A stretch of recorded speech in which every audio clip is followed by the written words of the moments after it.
Les modalités, les modalités de prise, pardon, et les précautions.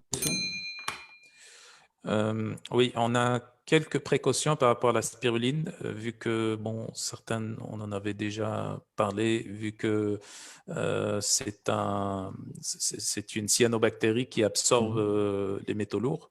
Donc, je rappelle à titre d'information que au niveau des cellules, nos propres cellules et même des cellules d'autres organismes vivants, on a quelques cyanobactéries, quelques types de cyanobactéries dedans, notamment les mitochondries. Les mitochondries sont des Mhm. cyanobactéries qui, apparemment, il y a très longtemps, ont intégré les cellules eucaryotes ou les organismes, les micro-organismes eucaryotes qui allaient devenir plus tard enfin, qui allait composer plus tard enfin, nos propres cellules et des cellules d'autres organismes vivants aussi. Mhm. Donc, vu qu'elle a et on sait très bien que aussi les mitochondries ont cette capacité aussi, ont cette fragilité aussi d'être très sensibles aux métaux lourds. Et donc, c'est à peu près la même chose par rapport à la spiruline et aux autres microalgues et cyanobactéries. Et donc, dans ce cas-là, si on va dire la source de la spiruline est de mauvaise qualité, c'est-à-dire si elle a été cultivée dans un milieu qui est contaminé, bah, ça va contenir forcément des métaux toxiques, des métaux lourds. Donc il faudrait faire attention à ce côté-là. Il faudrait demander la traçabilité de la matière Mhm. première au laboratoire en question qui fabrique. Donc ça, c'est très important d'insister là-dessus. Actuellement, on a beaucoup de produits à base de spiruline et les matières premières proviennent de différents pays, donc il faudrait faire attention à ça. Et puis, en plus de ça, on a parfois sur le marché aussi certains autres types d'algues et qui sont des algues aussi qui ont aussi la couleur bleu-verte et qui pourraient être assimilées aussi à de la spiruline mais qui Mhm. ne le sont pas. Alors, en général, dans les étiquettes, on ne trouve pas écrit spiruline, mais ben, on pourrait trouver certaines choses qui pourraient rapporter, Qui fait penser. enfin, faire penser à de la spiruline. Donc là, il faudrait faire attention parce que la spiruline, ou en tout cas les espèces comestibles là qu'on a de la spiruline, notamment la spirulina platensis, elle est, elle ne contient pas de certaines toxines que d'autres microalgues pourraient contenir, comme les microcystines par exemple, ou l'anatoxine A ou d'autres toxines qu'on pourrait trouver dans d'autres microalgues bleu-vertes. Donc ça, il faudrait faire Mhm. attention aussi à prendre de la spiruline et non pas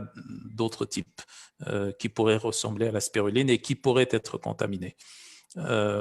Aussi, l'une des précautions les plus importantes, et ça c'est une observation empirique, c'est que quand on prend en général de la spiruline le soir, on a tendance euh, c'est-à-dire à altérer la qualité du sommeil, tout simplement parce que c'est un stimulant, c'est un Mhm. antifatigue.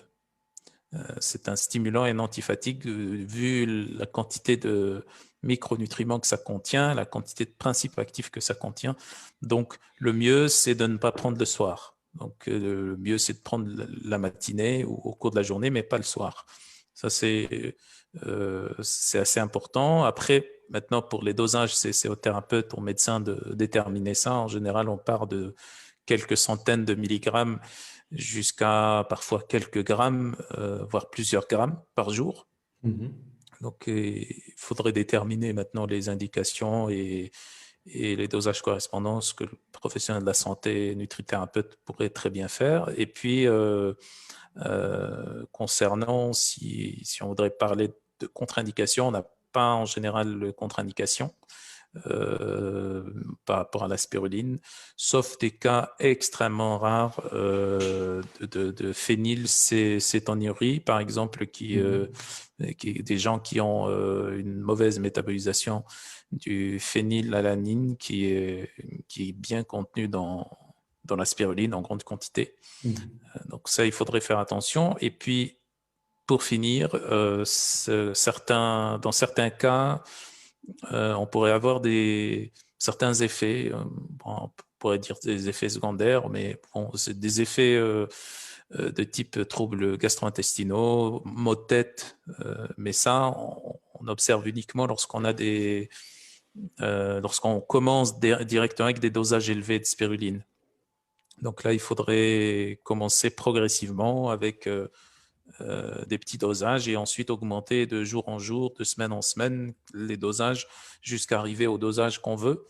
Mais il ne faut surtout pas donner des dosages élevés directement d'un coup. Ça pourrait produire soit des effets gastro-intestinaux, ce qui est moins gênant, ou alors même aussi des maux de tête. Mhm. Donc là, il faudrait faire attention à ça.